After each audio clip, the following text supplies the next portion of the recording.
right, hello and welcome to the Comic Book Nerd. I am Eric.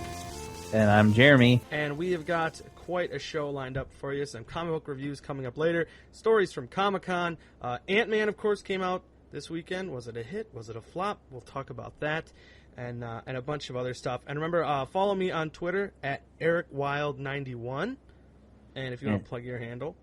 I am at Jeremy, Ohio. And there you go. And you can get us talking about nerdy stuff and also probably bitching about the Browns. So And Star Wars. And, well, there you go. And Star Wars, too.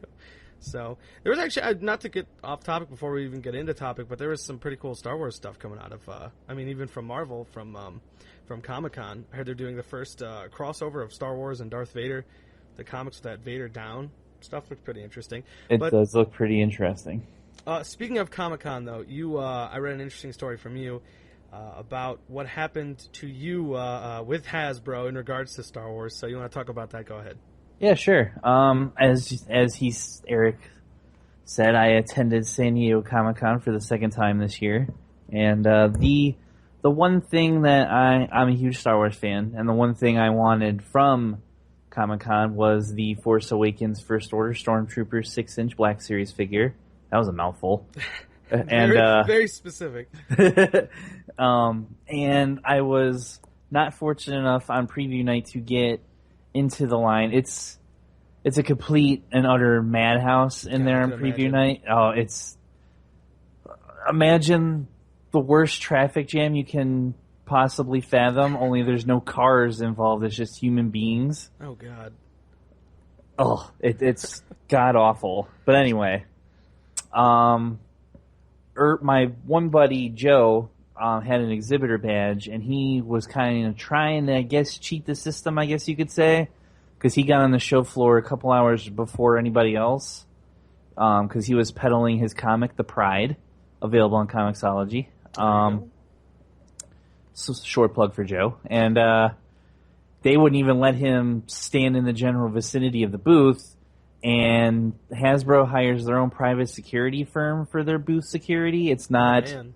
Yeah, it's not Comic-Con. They have Comic-Con personnel walking the perimeter, but they literally, it's like Agents of S.H.I.E.L.D. style, suits, earpieces, talking into their wrists. You know, if they really wanted to go all out, like, for the event, they should have had them dressed like stormtroopers. You know? Like, be the big, beefy security guards, but then, like, look like they're part of the event. And it's like, oh, cool. And you wouldn't think anything, so that, get you with a sneak attack. Yeah. And you know what? And if they get knocked over like they did at the booth, they would have armor on. But anyway, my buddy Joe was kind of just hovering to see if maybe he could get into the line when the show floor opened. And they actually opened the show floor like a half hour early this year. Preview night usually opens at 6, and they let people on the floor at 5:30-ish. And he was just milling about the booth and turned around, and it was... Have you ever seen Jingle All the Way? Oh, God, yes. Where they all rush into that toy store. Yeah, for that idiot action figure thing. Yeah, or the exactly. Superhero. Yeah. It's a classic That's Sinbad. What he said it looked like. Oh, God. And he saw people get trampled. He saw a lady go to her knees and people just knock her back over. And oh, man. Security guards could not keep people in line at all. I got onto the show floor about 10 minutes after they opened the doors, and we walked straight to the Hasbro line. It was packed. And I decided to mill about, and I struck up a conversation with the gentleman, and he said, hey, you know what? I'll get you, the limit's 2 usually for Comic-Con exclusive at the Hasbro booth. I'll get you one, and it'll be $30. Now, the retail price at the booth was $24.99. I don't remember if Hasbro was one of the booths that charged tax or not. But for $5 over and not having to elbow and punch my way into the line, I didn't think anything of it. I'm like, oh, of course. Being the busiest booth at Comic-Con and about 500 other people standing about the booth trying to do exactly what I was doing, it was crowded and packed. So I placed my book bag down to count out $30 for the gentleman, took my money out of my pocket, and I didn't have all my money for the weekend in my pocket, but I had some for easy access because preview night was really quick. I started counting out money, and after I counted past the hundreds and got into the 20s, a very small man walked by reached into my hand as quick, and in a second, snatched a $100 bill and disappeared into the crowd next to me. Jesus, you lost $100, and so wait, so you did end up getting the stormtrooper, right? I did. Well, I was just standing there in shock, and my first instinct was, of course, to chase after him. But I had my bag with like my iPad and all my writing supplies, some other valuables. Some other people had some stuff in my book bag, so I couldn't just leave it there because if I would have came back, it would have been gone. Right. And the guy we looked at each other, and he goes, "Dude, do you still want your stormtrooper?" And I mean, even if I had gone after the guy, I mean, there was no way to find him. There's so many people, and he was very tiny. I'm 5'7", and I towered over this person. Not he was to grown make light man. of it. Not to make light of it, but was he like in costume or anything? Was he Nope. Was he? Nope. Oh no, Just that a would've guy. been, again, another situation where a costume for not that I'm trying to help the robber, but Yeah, you know, thanks. I mean, I'm just saying if he's like dressed like Assassin's Creed or something, No, but something yeah, sneaky. long story short, I ended up paying the eBay price for a stormtrooper, and it was not fun. You got it. I mean, that's just I can't put myself in that situation of the guy where I see someone counting out money and I'm just like, oh, I'm gonna go just grab 100 real quick, like an orange off a table or something. It's just, why not? The funniest part is if he would have done like a second later, he would have reached where he reached, and you would have got like a $5 or $1. But I had like $200 bills in my hand, besides a couple 20s and a 5 and a 10. So, but anyway, besides that, Comic-Con was amazing. Did you get into Hall H at all? I did. I was in Hall H for the Star Wars Force Awakens Oh, panel. that's right. Yeah, right in the press pit, press cage next to literally next to the stage.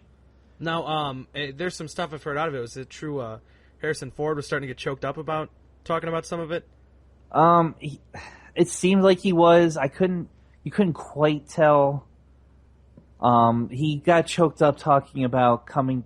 He's had a reputation, if you will, in the past that he didn't enjoy the fact that he was in Star Wars, and he kind of distanced himself from it for a little while, and he did a complete turn on that once he was put in the new movie and met with J.J. Abrams, and he met with George again, and well, that's good. It did seem like he got a little choked up. I mean, I was close enough. I couldn't tell if he was crying or not, but I did get an awesome picture of him hugging Mark Hamill that I'm going to treasure forever. I saw an interview once with Ewan McGregor. I think it was on Top Gear or something of all places, and he just seemed, I don't know, I don't want to say like a jerk about it, but he just really seemed, he was just like, oh yeah, I don't like Star Wars. I was like, what? He doesn't hate Star Wars. He hates, I'll be delicate when I say this, I guess. He hates a certain breed of Star Wars fan. Okay. And I can understand that. I am a huge Star Wars fan. There is very little in life that I like more than Star Wars. And it's probably only one or two things. But he doesn't like the fans that come up to him, when he's eating, and they're like yelling at him about the prequels and how much they quote unquote sucked. Yeah, that's understandable. Or get mad when he's like, I am mid-bite in this burger I'm eating and you're asking me for an autograph. Can you at least wait till I put my sandwich down? He doesn't like that. Yeah, that's totally fair. But he had one funny story, though, was he's talking about sort of like, I think it was like the last shot, I believe, of episode 3, or one of the last shots. He's sitting there riding on the back of something, and he was holding, baby Luke, and, riding over to Uncle Owen and everything to give him to them. And it's just a scene. He's riding the big animal, and there's there's all the moons or suns or whatever. Sorry, I'm paraphrasing him, but twin sons. Yeah, I knew that. I promise I did know that. And he's going there, and he says he brought his friends because when he read the scene, he thought, I was like, oh, that's going to be such a cool moment and everything like that. And so he brings them, and all it actually is, because of CGI, is he's holding like a green wad of cloth in his hand, or like a fake just big thing of cloth, and then sitting on just this big green block, and they're like telling him like, oh, pretend to move, like sway back and forth like you're riding it, and they're like just people shouting, look at the suns, look up at the suns, and it's just in a warehouse and everything's green. But well, that's one of the things that J.J. Abrams talked about on the panel for Force Awakens. It was very important to them that the actors were interacting with real environments. They're doing practical environments and effects and creatures wherever they possibly can. Oh, that's awesome. So that you have no idea. But anyway, other Comic-Con stories. I got to see the X-Men Rogue Cut on the big screen. It's pointless. Yeah. Don't waste your money or your time. It's just a scene. No, it's 17 added minutes of footage, but here's where they get you on that.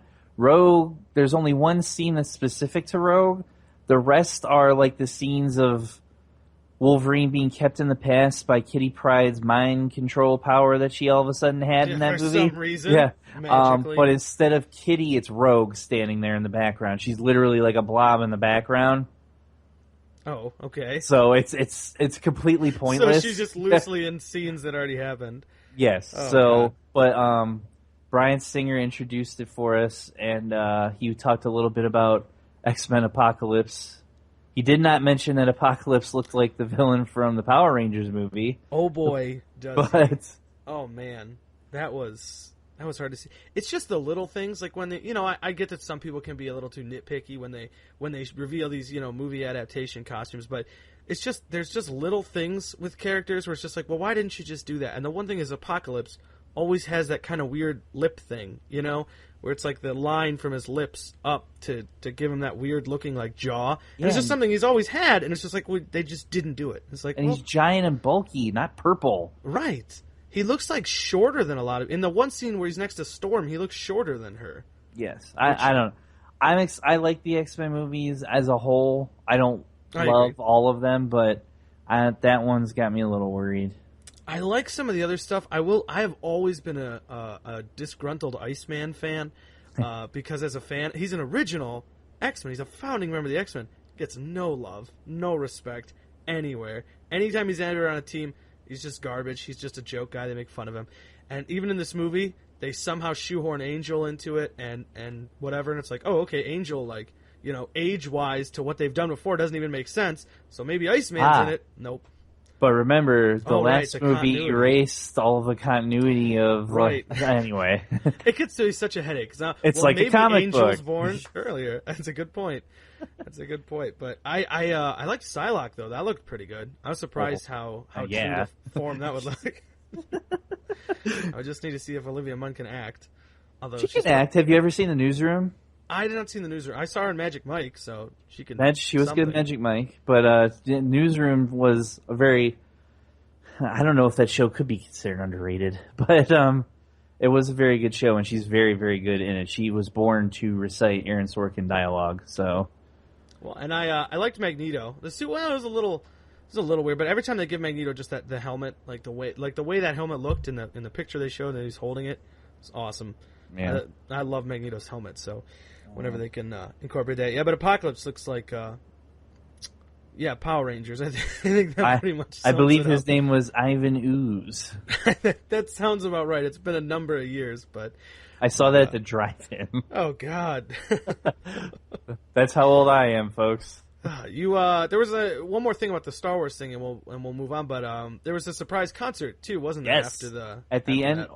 Full disclosure, I have a buddy on Wednesday in preview night. Literally, like 5 minutes. He was the first person I saw after my money got stolen. Came up to me and he was telling me, look, if you're getting into Hall H for Star Wars, there's going to be something pretty special afterwards, and you're going to want to stick around after the panel. So I knew something was coming, because he's a little bit more in the know than I am. Okay. But when the panel was over, Chris Hardwick, who hosted the panel, and J.J. Abrams told all 6,500 of us to follow them and the band of First Order Stormtroopers and the entire cast of Star Wars over across the bay, like maybe a half-mile walk from Hall H, and they put on a Music of John Williams from the Star Wars Saga concert with the San Diego Symphony. Oh, awesome. And it was incredible. Yeah, they gave us free lightsabers. The entire cast came out right before they started the music. They didn't play Duel of Fates, which was sad. That's my favorite piece of music from Star Wars. But the very end, they played the main titles and end credits themes and set it to fireworks. And everybody was holding up their lightsabers and cheering. Oh, nice. And when all of the parts of the music that everybody liked the most came on, everybody held up their lightsabers and waved them around, and you could see the cast doing the same thing, and it was just a really special moment, and it's one I'll probably never forget. That was amazing. That was one of the more incredible experiences of my whole life. There's just something about that music. I was just at the movies this weekend, and they show a trailer for Episode 7, and you start hearing that score in the background. It's just like, oh, man. I've seen that trailer literally like 300-400 times now, and I was also in the theater probably at the same movie and probably the one we're going to be talking about in a second. I think so, yeah. But when it came on, the person I saw it with we were discussing Mission Impossible, what the hell's the new one? Rogue Nation. And she was like, it's completely unnecessary that he's on the plane. And she didn't even finish her thought because that doo-doo-doo-doo and the Lucasfilm started to pop on. She goes, oh, I'll just shut up. But when that music kicks in about halfway through the trailer and they start doing the flashes of scenes, it makes my pulse race. It's going to be good. We're going to have to do some kind of special episode on The Force Awakens or something in December. Absolutely. I'm probably going to see it about 7 times opening day. Oh. But anyway, we saw a movie this weekend. That's right, Ant-Man. The astonishing Ant-Man, or irredeemable, or just Ant-Man this time. Just Ant-Man. Just this time. But okay. What did you think? I'll say first, I really liked it. I was definitely scared when the whole Edgar Wright stuff happened when he got out of it, because I thought, I don't know, it was the whole time for 9 years since this movie was announced. I want to say 2006. It was always like Edgar Wright's Ant-Man. It was Ant-Man wasn't the thing to hype it up. It was Edgar Wright. It was Edgar Wright, and then it happened to be Ant-Man. And then when he just leaves last minute, it was like, oh man, it was scary, honestly. But now that having finally seen it, I can say it more than broke my expectations. I thoroughly enjoyed it, and I'll say this: I can't say it was a better movie than this, but I can say I honestly had more fun than seeing Age of Ultron earlier this year. Agreed. Okay, my first controversial podcast statement. Are you ready? Yeah. Are you ready for this? I'm ready. I don't really like Edgar Wright. You don't really like Edgar Wright? No. I think he blew his wad with Shaun of the Dead, and he kind of had it still with Hot Fuzz, but I thought, At World's End was just awful. At World's End disappointed with me. And I thought that was a terrible movie. I did not like Scott Pilgrim either. That was another one. I read all of Scott Pilgrim before the movie, so I was totally pumped for that. And that was another one. You're actually starting. It didn't take much. You're starting to bring me over to your side on Edgar Wright. I went into this thinking I love Edgar Wright, and you go 2 big disappointments in a row, and I'm starting to think maybe I don't like Edgar Wright. Yeah, I was kind of actually really. I mean, his fingerprints are still all over this movie. They're everywhere. Yeah. I'm willing to bet that Peyton Reed just stepped in and they were like, so yeah, the movie's kind of storyboarded out. We're so far along that we're basically just going to hand this to you and film it as you see it.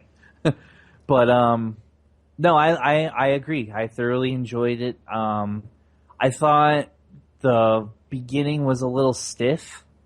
Yeah, that's fair. I thought, some of the, Also, spoilers. Oh, yeah. I've learned this from being on other podcasts. That's a good point. This is my first episode on yours. I'm just going to tell everybody. We have not spoiled anything yet. So I never filter. I have no filter when it comes to talking. I just blurt out whatever pops into my head. So I'm going to spoil the hell out of this whole movie. Yes, so if you haven't seen it yet, come back and listen after you've seen Ant-Man. But spoilers. Good I point. think we said spoilers enough.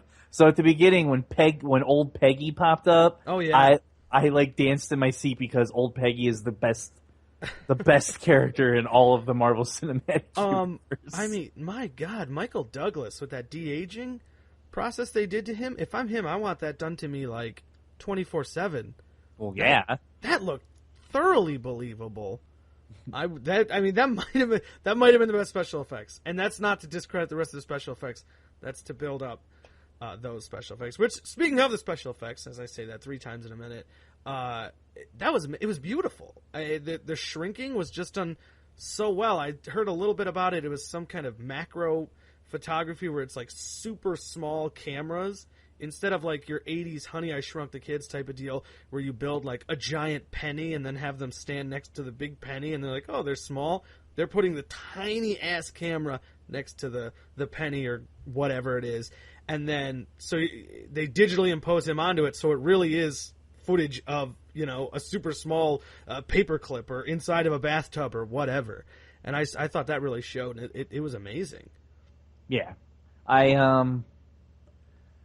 What did you think of Paul Rudd?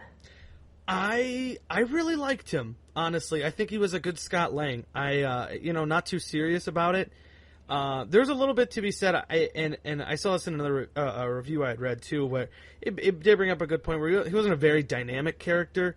He didn't really change throughout it much, but I think Paul Rudd's just likable enough. But I didn't necessarily believe him as a thief. I did. I completely bought him as a thief. Oh, really, Paul Rudd? Yeah. I don't know. He's just I could see him as like a con man. I could see him sweet talking somebody out of something. Yeah, but when he was breaking into Pym's house and everything, I totally bought that. Yeah, it was good. It was, just I thought he was the right amount of Paul Rudd too. Yeah. I forgot that he can actually act and he doesn't have to be Paul Rudd all the time. I thought it did well that there was like some, when there was serious moments, he could kind of break the tension and stuff, but also it didn't take you out of it too much. Like the scene in particular where Hank is talking to Hope about his mother and whatever, and then he chimes in and it just kind of ruins the moment, and they acknowledge it, but it didn't seem cheesy or anything like that, and he was just like, I'm going to go make tea. And the humor was great. That was one of the... Marvel movies are always good with the mix of the humor and the action, and this one really needed more humor, and I thought they did a really good job balancing it out, adding more humor to the story because it was necessary. Yeah, but it didn't take itself too seriously, which really, really did it. Yes. What was your favorite Marvel Universe cameo? Since I already said that mine was Old Peggy. That's a good question. I would have to say probably the whole scene with Falcon. Just because it kind of felt cool to see Falcon as like established, because every other time we see Falcon, he's either like not actually Falcon yet, or in Avengers he's mostly Sam Wilson until that end scene. I mean, Age of Ultron, of course. But I really liked that. It was a cool fight. It felt really comic booky, where you get the two heroes duking it out, and over something, whatever the reason is. Yeah. And then like an old school thing where the cover of like a next issue would be like Iron Man fighting like Thor or something on the cover, and it would like, it'd be like, why the hell are they fighting? And then they just fight and it moves on, and it's... And on the inside, like, Iron Man doesn't even appear. Right. But, no, so I really enjoyed that, too, and I just, humorous, too, watching him interact with them. And then I get kind of, I get super nerdy about, like, the scores and stuff with it. Like, we were already talking, some Star Wars with the music, the theme and stuff. And the one thing I caught on right away is as he jumps out of that plane and he looks down and sees that facility is the Avengers facility, as soon as they show that for just 1 bar or 1 second or whatever, it starts to play the Avengers score, like the theme from those two movies, and then just cuts back to him. I just thought that was interesting, a nice little... nice little thing on it. It was cool seeing Falcon take a little bit of a spotlight on something. But then honestly, his one friend, was it Luis? He kind of stole the show, and not in a way where in Thor they kind of got old with the Darcy stuff as far as like the funny, quirky little side person. But she got annoying. But this one, I think he did. I think this didn't suffer from that. See, I hated that character. Yeah. I didn't mind her so much in the first, but by the second one, it was like, God, get her out of here. No, I mean Louise. Oh, Louise, you mean? Yeah. And the theater I saw the movie in, like, all of his jokes fell on deaf ears. Like, nobody laughed for... Like, the first time when he was like, yeah, man, my cousin's wife's brother said... When he first did that, people chuckle a little bit. I thought it was funny. That was the only thing he did that I thought was funny. I liked his story at the beginning and the end with Stan Lee showing up and Stan Lee calling a girl stupid fine. Yeah. Always appreciate, and I love the Baskin Robbins stuff. The Baskin Robbins always finds out. I was checking Baskin Robbins on Twitter today, see if they acknowledged it, but they did just tweeting about ice cream. They should be. So, they should be. The Giorno Pizza goes after the WWE all the time during Raw. Well, there you go. I mean, it's a perfect opportunity. It's totally free. Well, I was going to say it's totally free advertising, but then I wonder. I have no idea. You think Marvel gets money from that? They would probably get money, right? I'm gonna guess that they hammered that out beforehand. Exactly. I don't think you just put that in. Yeah, no. You're not like, when there's an opportunity to get some green. Not like the shawarma place from the end of Avengers. Right. So. My God, that drove shawarma up like crazy. Yeah, but okay, there's been 12 Marvel movies now. Yes. I'm not going to ask you for your full list. Maybe on another episode we can do that. But where would you rank? What are your top 3 Marvel movies, and where would you rank this one? My top 3 would have to be at number 1. I would put Captain America: Winter Soldier. I've always been a Captain America fan. I thought that movie just hit on it. I think that, just not to get all into it, but specifically when Zola is on that computer screen, when they basically made Zola into a machine, when they were willing to commit that far to the comic to do something like that. I was like, that moment right there, I was like, this is the most Captain America thing I've ever seen in my life. So that's number 1 for me. Number 2 is probably Guardians of the Galaxy. Just out of nowhere, out of left field hit. It was amazing, And number 3 would be the Avengers. Avengers is because, if nothing else, from just the fact that that's always going to be like the movie looking back for, through the rest of my life. That was like, the possibly biggest thing I saw. Just finally seeing them together was just absurd. Ant-Man would definitely be probably top half, I would think. I mean, I really liked it. I really enjoyed it. It's hard to say. It was better than like Iron Man 2, or Thor: The Dark World, or Incredible Hulk. It was better than the bad ones, and maybe not as good as the great ones, but definitely good. So probably in the middle, I would say. Better than bad, it's good. Got it. Yes. How about you? Same question. Okay, for me, number 1 is Guardians. That one just, some of it was probably the soundtrack, but just as a whole, I have it on cassette. So do I. I have that too. That one just touched something in my heart, and I love that. I watch that movie all the time. 2 would probably be Winter Soldier, just because I was a huge Winter Soldier Bucky fan when they brought him back in the comics. I thought that was genius. That was awesome. And I thought the movie got it they did it as well as they could. And my 3rd favorite would probably be the first Avengers, just because only probably because of that moment where they circle the camera around them that first time with the music swelling. I literally cried, and I was like, oh my God, I can't believe I'm watching this right now. Sometimes I'll just dick around on Netflix and pull it up and just go straight to that scene where Hulk's like, that's a secret, I'm always angry. Just watch that moment and then turn it back off and go back to something else. You're like, that's right, you get it. And then you don't anymore in part 2, at all. But anyway, I would put Ant-Man probably top 6, maybe 7, though. That's fair. I think that's fair. I would put it above both Thor movies.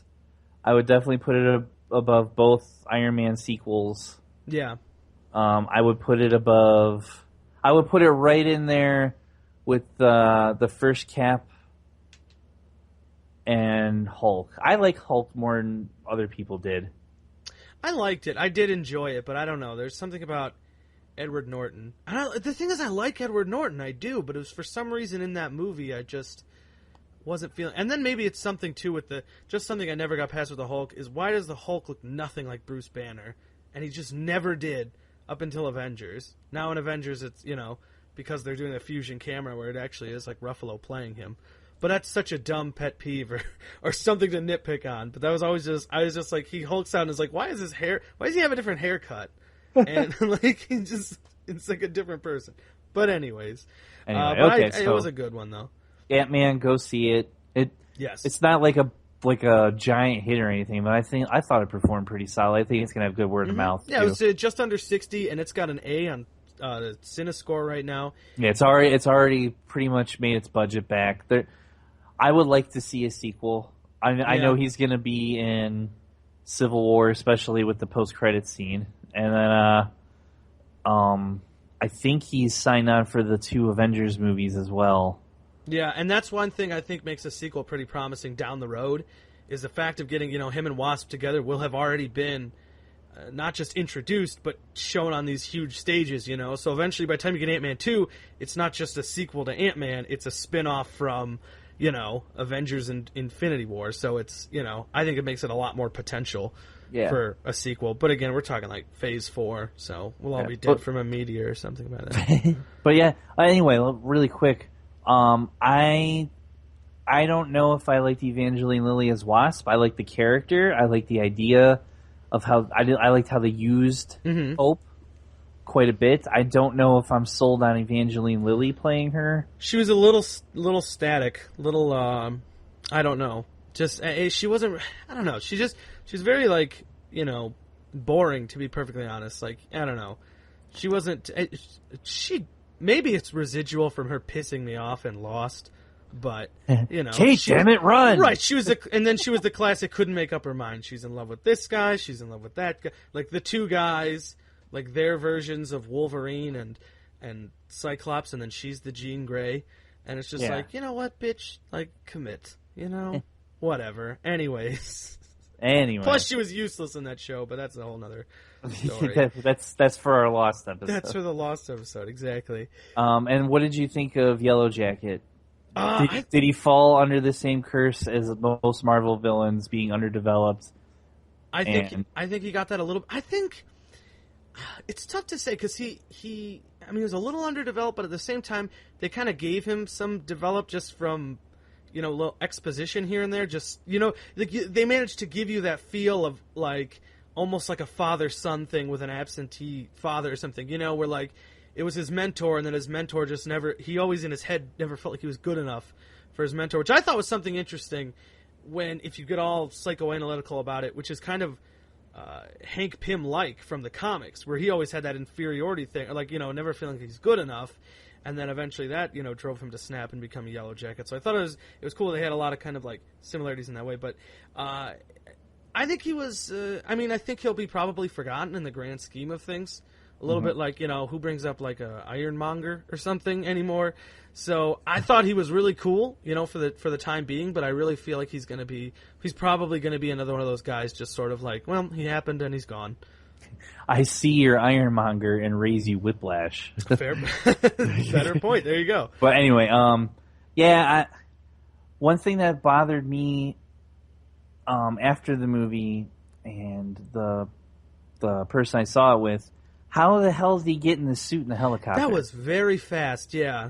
How did they never established that that anybody had gotten in the suit in the first place. Yeah. And that really bugged both of us. We're like, what just happened right there? There was some unrealistic people getting dressed standards in this movie. Like when those ants come and bring him in the prison. Yeah, he's got the suit, and then they start counting down 10, 9, 8, and they're like at 8, and they come back and they're at 3, and he's got it on. It's like, okay, I'm calling bullshit, but I got over it eventually. I got really mad, and I passed out, and I woke back up, and it was fine. But okay, Ant-Man, I'd say 7 out of 10.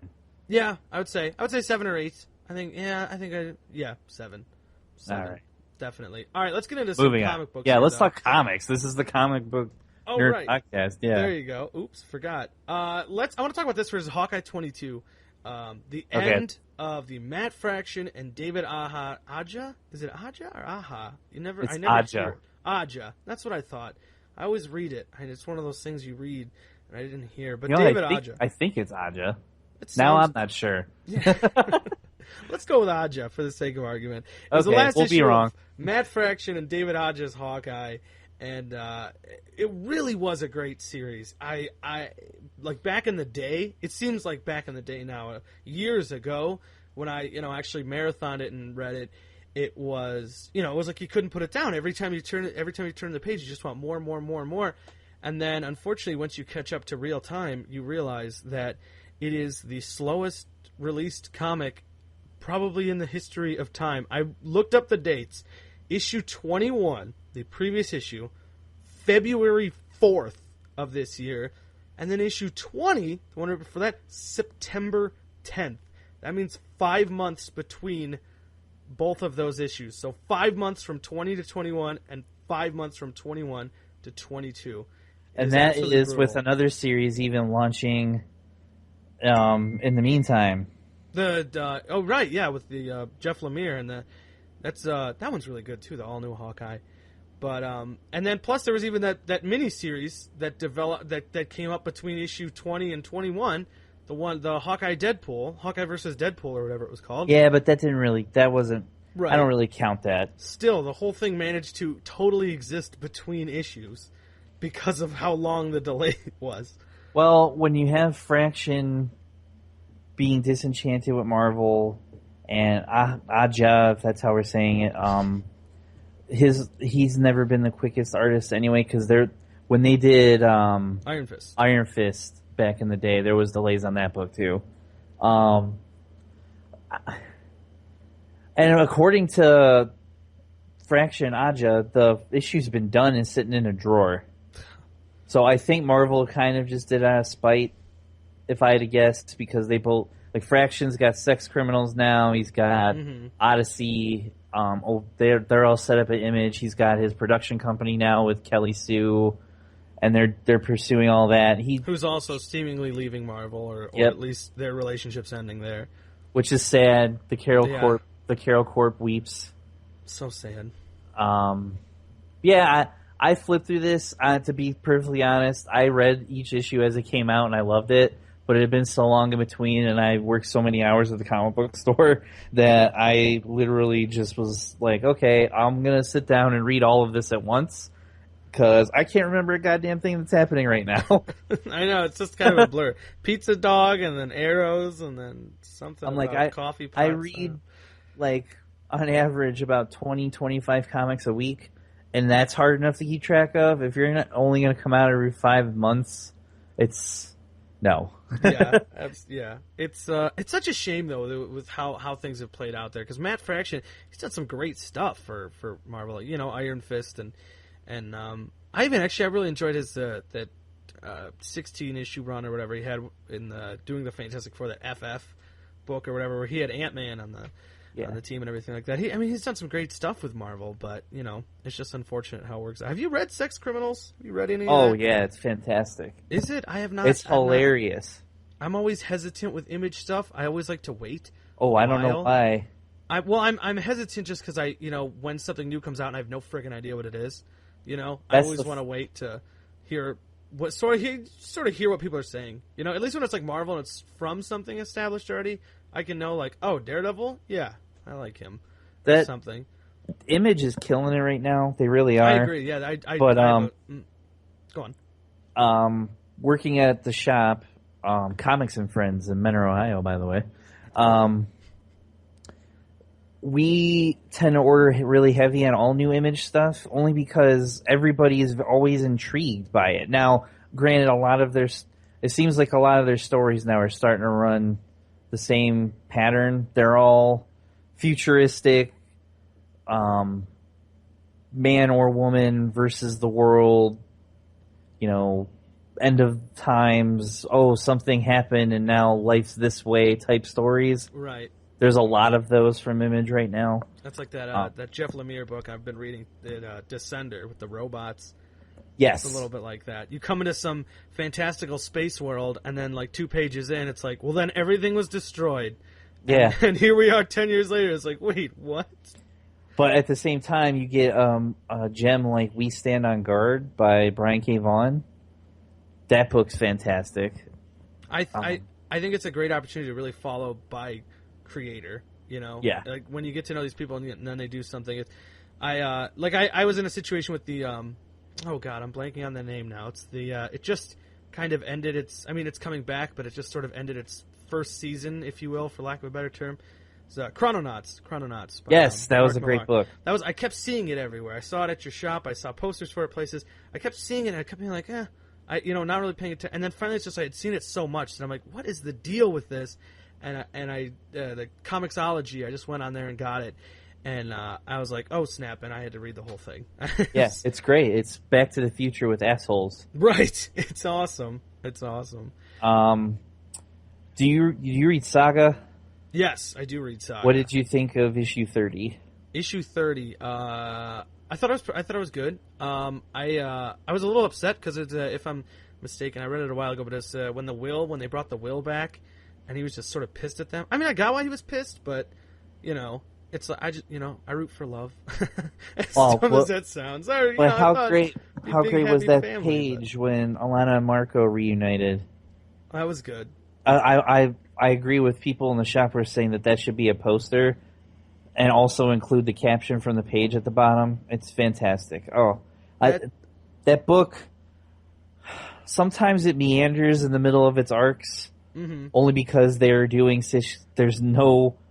it will be a 6-issue arc, but I feel like Brian could tighten it up a little bit and maybe do like a standalone issue on one of the side characters instead of trying to juggle everything all at once. The art's just amazing. But yeah, I'll take Fiona Staples doing whatever, as evidenced by the fact that I bought Archie #1 2 weeks ago, and it's fantastic. Well, that's Mark Waid too. That's just good. That's just good creative team right there. Mark Waid, Fiona Staples. If you didn't go get the first issue of Archie, you should. I've had countless people come into the shop and be like, "Yeah, but it's Archie," or I didn't even read Archie when I was a kid. Why would I read it now? And it's like, well, that's the point of this. It's completely redoing Archie. It's modernizing Archie, and it's Fiona Staples. If you don't like Fiona Staples, get the hell out of my comic shop. I'll say this about Saga. I absolutely love it. It's definitely one of my top 5 books. But they just, and this is in a good way, really, because if it makes you feel, then it's a good book. But they break my heart. Like every couple of issues, just the turn of a page just makes me wish I was dead. Like when a couple issues back, I don't remember the specific number, but the tree house they live in, the rocket took off, and the whole thing with their dad, and it was like, I would see my dad again or something. You turn the page and it was like in a couple years. Like, I'm paraphrasing terribly, but it's basically like I would eventually see my dad again, but it would be a couple years, and it's just like, oh God, no, Brian, how long is this comic going? Right. What else? The major thing that everybody's really talking about in the shop right now is Secret Wars. Secret Wars? Oh yeah, that is honestly I'm scared because I'm starting to feel like I love it too much, because Marvel events, as hyped as I get, and I get hyped for every event. I got hyped leading into Axis, and so did I. That was depressing, but it was terrible. Even a lot of good events. I thought Spider-Verse was good. No. Until the end, when all of a sudden it was like, okay, well now we'll all just punch together. That it just seems like so many events end that way. They build up, they come up with something, and then by then it's just like, well, we'll all just punch everybody, and then it's kind of like, oh, well, okay. That one to me, it just fell absolutely flat. So that's I worry about it. I don't feel like this is going to happen though. Because goddamn, the Doom stuff is just fantastic. Yeah, I've been waiting my whole life. I have a feeling that by the end of this will be the Doom story. I couldn't agree more. This is it. It almost makes me more depressed leading into the Fantastic Four movie because of that. I don't even want to talk about that. Yeah, that's another day. We'll discuss that in a couple weeks when it airs, when we've seen it, because we will see it, unfortunately. Oh, absolutely. Yeah, but I'll criticize it, but I'll be there. I have ins, so I don't have to pay at that movie theater for that movie. But back to Secret Wars. I made it a goal, and I have succeeded so far. I have read every single tie-in. Really, everyone? Every single one. I've hit a lot, but let me ask you then, having read all of them, I want to know what you think so far, just from the tie-ins. Obviously, Secret Wars itself has been a great story, and really Hickman's magnum opus, a great sort of finale, whether it's a temporary finale or what, for his Marvel work. But as far as just the spin-offs, all the different war zones or domains, whatever you want to call them, which one is the best series you've read so far, and which one, if you can think of it, would you say is the worst? The worst is by far Extinction Agenda. That one I did not even bother. It just didn't look like... It's garbage. It's not... Well, I'm being very it's not garbage. It's just not very good. It was just And- it was like it seemed to me like a grouping of the X-Men that I've just never been a big No, on. it- Havoc, Wolfsbane, and stuff. And I like X Factor.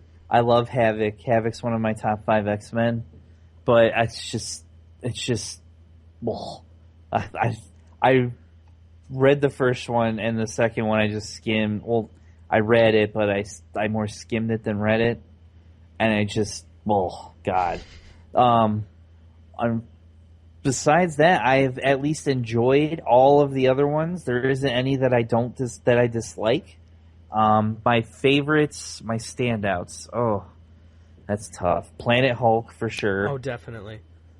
I mean, who doesn't want to read 5 issues of a gladiator version of Steve Rogers riding Devil Dinosaur in a battle against a territory of nothing but Hulk people? Right, exactly. There's nothing to hate. It's so good.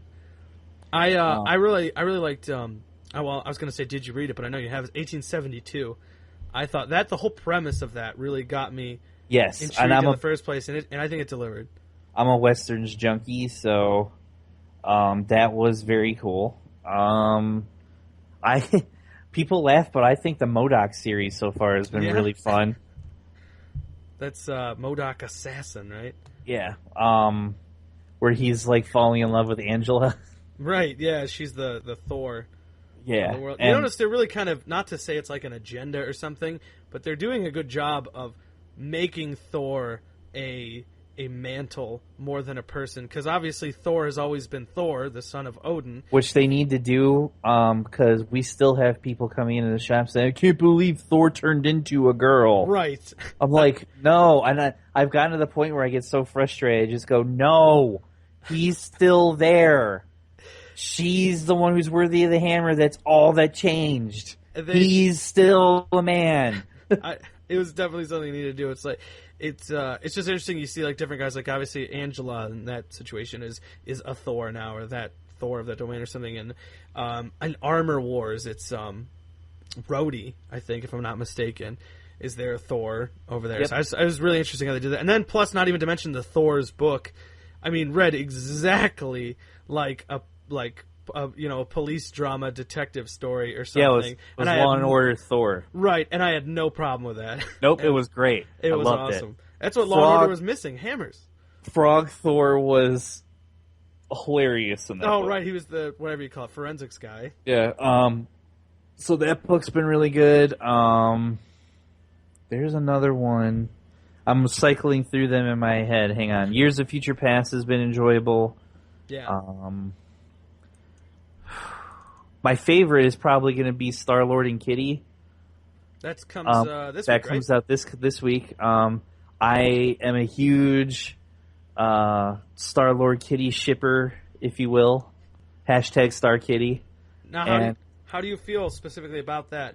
Not to get too much into the all new, all different, because there's plenty of time for that. But the fact that it looks like in Guardians, she's sort of the Star-Lord, the Star Lady, if you will. I called that from the beginning. Yeah. Yep, I was like, she's going to be Star-Lord, and he is going to be the ruler. He's going to go back and be the ruler of Spartax if it's there after Secret Wars, and that's how they're going to handle that. Now, my only concern is that means they're not together, and that would make me very, very, very, very, very, very, very, very, very sad, because they've done the long distance thing before. Yeah, because that Star-Lord, that legendary Star-Lord book that was out starting last fall, that ended when Secret Wars started, was my favorite Marvel book. That's a good book. That's why Sam Humphries, right? Yeah, and then he went on. Now he's doing Planet Hulk. Yep. And I thought the pairing of those two was genius, and it kills me that we're never going to see it in a movie, because I would love to see Chris Pratt's Star-Lord interact with like a sassy, on his level Kitty Pryde in Guardians 2. I would never leave the theater. I would just stay. I would live there. And it looks like, I'm excited because it looks like it's going to be, because to spoiler, obviously. Well, most of this has been spoiler if you haven't read it, anyways. But spoiler specifically if you haven't read Secret Wars #4. But obviously at the end of it, the heroes that had come on that raft. I made a list of it from memory. It was Mr. Fantastic, Black Panther, Thor, Star-Lord, Spider-Man Miles Morales, and Captain Marvel. Well, and then Cyclops, but he got killed. But they got scattered, throughout along with the Ultimate Universe people. Oh, right, the Cabal guys, didn't they? Yeah, Thanos. What is Mr. Fantastic's name in the Ultimate Universe again? The Maker. The Master, the Maker. That's it. The Maker, yeah. He was there. Namor. And then those two that I constantly forget their names, but they were from Infinity. Yeah, they don't matter. Those two, whoever they are. It's not like Proxima Midnight, or I don't know. Maybe I'm mixing that up with something else. But not Thane. And then what's her name was there too, wasn't she? Or I may be mistaken. That Black Swan, was she still with them, or is she? I don't think she lose track. Was. That's hard to remember. Anyway, right. Hey, we got like 8 of them. That's fine. Yeah, it's more than enough. But it looks like that is 616 Star-Lord probably in that, which it seems like that might be the reason they sent them off like that, or the reason that there was massive delays with all of this, because it looks like some of these characters from this may potentially be in some of these other spin-off series. Yes, that's why when they delayed Secret Wars 4, they delayed quite a few of the tie-ins by a lot. Right. But yeah, as far Secret Wars as a whole, even with the tie-ins, they've been just as enjoyable as the regular series for the most part. There's one story I was trying to think of, and I was trying to look up what it was because I forgot, because it's one of those anthology things or whatever you'd want to call them. It was from Secret Wars Journal, because there's the two of them. There's Secret Wars Journal and there's Secret Wars Battle World. Battle World, yeah. But so this is Secret Wars Journal. And it's always hard to know, whether or not it's worth it, because you never know. It's a crapshoot. But this one in particular, Secret Wars Journal number 2, had one story where maybe it's just because I'm such a big Daredevil fan, but it totally blew my mind. It was just a short. Was that the one with Mr. Sinister where he was the chef? Oh God, that was Simon Spurrier. I was like, my God, this is like a piece of artwork. Like, this story should be in a museum or something, because the art itself, is beautiful. It looks painted and everything. He's a chef. Yeah, the chef of Hell's Kitchen. And Elektra is this beautiful dancer who also goes out and brings the food. Collectra was her name, because she collects the food. And then it turns out he thinks she's in love with him, and I can tell because she, her skin heats up when she's around me, and I hear her pulse beating and stuff. And you end up finding it's a whole thing where, it turns out he's actually, because he's trying to send her this poison. I'm butchering it, but it's great. Yeah, it's so awesome, the twist at the end and everything. I think that same issue had the lead story had Misty Knight. It did in the Killville. Yeah, that was also great. Her Paladin. Yeah, go get issue 2 of Secret Wars Journal, everybody. Yes, on sale now at Comics and Friends, right? Yeah, coming to Ohio. Yeah, we have it. Yeah. There you go. But no, I would say so far this has just been a resounding success. I've really been enjoying it. Way better than Convergence. Yeah, I didn't read too much of it. I'll be honest, and maybe I'm giving myself bias here. I don't do as much of the DC side of it. I'm admittedly more of a Marvel guy. I will focus on the DC stuff when it's big. I know like the big changes. I know what's going on with Batman, with Commissioner Gordon, and all that, and everything. But so I got my eyes open with all of it. But definitely more knowledgeable about the Marvel side of things.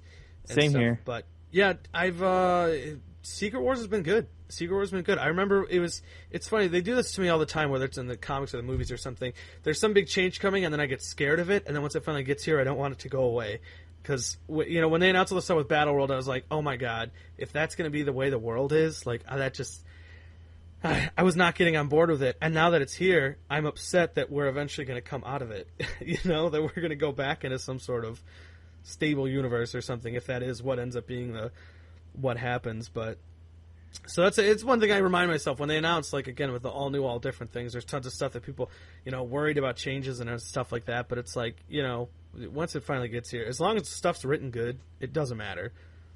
Good writing and good art will just beat out whatever scary change is coming. Yeah.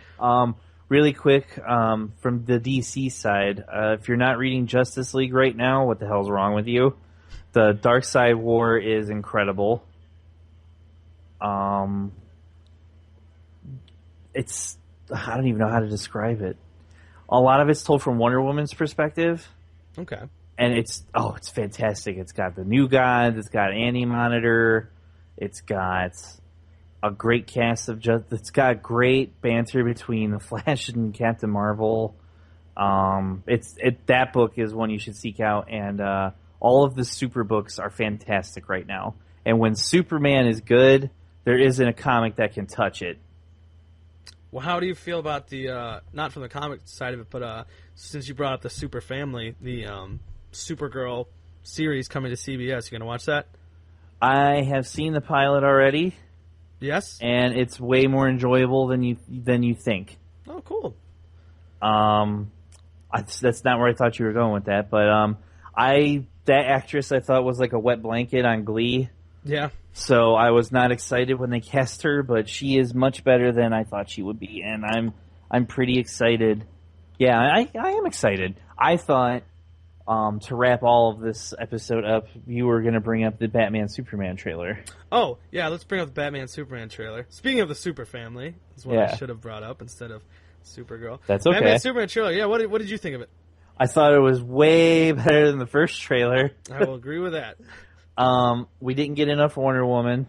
Yes. I still have no idea how Wonder Woman's going to fit into this movie. I still don't know why Lex Luthor is there or what his purpose is. Or what's with all that hair. Or why he has all his hair. Or why they cast Jesse Eisenberg to begin with, but, you know. The Joker tease, a lot of people thought that was Batman's suit, but it is in fact Robin's suit. Oh, yeah, with the jokes on you or whatever. I thought that was really cool. Or who's laughing? It's something about ha, some kind of joke. Yeah, and if you look, it's got a crowbar, so I'm thinking that they're going to introduce that the Joker beat to death a Robin. That would be pretty interesting. Definitely give him more reason to, hate him. More of a back and forth between them. Yes. I've always been okay with Ben Affleck as Batman. I know I'm in the minority on that one. But I think the guy's talented. I think he found another gear a few years ago. I think directing reinvigorated him. And I think that he's going to be fine as Batman. Jeremy Irons sounds pretty sweet as Alfred. But on a whole, I wanted a Man of Steel sequel. I liked Man of Steel quite a bit when it came out. I know a lot of people... I mean, come on, people. If two superpowered beings are fighting in a metropolis, where the hell... Of course they're going to throw each other through buildings. Right. And people are going to die. I still how do you feel about him killing Zod? I mean, that's still... I didn't care. In that situation, and what else was he supposed to do? I gotta be honest, I liked it. I've always kind of... Superman... Not to say I don't like Superman, but Superman always... The Boy Scout thing, always kind of... I was like, well, I mean, you get it from Captain America, too, for the most part, but at some point, you have to get your hands dirty. And in that situation, it's like, what are you going to do? Let this superpower alien be like, well, I beat you up, so now you know. Yeah. Get out of town. I've always liked Superman. Ever since I was a kid, I like Superman more than Batman. That. Yeah, I wanted a straight sequel to Man of Steel. I was pretty disappointed when they made that announcement. I don't need Batman. I certainly don't need the Joker again. Oh, God, let's not even talk about the Suicide Squad trailer. Yeah. I thought that was abysmal, but we can talk about that another time. Yes, we definitely will. But on a whole, I thought this trailer was way better than the first one. I thought it explained Batman's motivation, Bruce's motivations a little bit clearer, I guess. Yeah, that's fair. I'll say the one thing for me is that still kind of... I don't want to say bothers me, because it's not like I'm not losing sleep over it, but just the thing about this movie is just the amount of people that have been cast in these, of characters that haven't shown up in this world yet. The Flash and Aquaman, and that guy's cast as potentially Cyborg, or at least, secret identity of him, whatever. But, a lot of lot of stuff to make this sort of like the pre-Justice League movie, but that was one thing that kind of like, I was kind of worried is like maybe it's going to be all over the place, and it still might be, but yeah, no, definitely this trailer definitely, just in a vacuum, if you just look at this, it'd be like, yeah, I want to see that movie, and I mean, I will see the movie, obviously, but I think it looks really cool. I have to agree with you the most about the Batman showing his motivation and seeing Bruce Wayne looking up and seeing them fighting and running into the destruction and stuff going on, but yeah, high hopes definitely. Yeah. But all right, that's we should probably start wrapping it up. So once again, follow me on Twitter at EricWild91, and you can go ahead. I am at Jeremy Ohio. All right, and thank you so much for checking the show out. Remember to check out the website. It's comicbooknerd.net. And once again, thanks for listening, and we'll see you next time. Thanks, guys.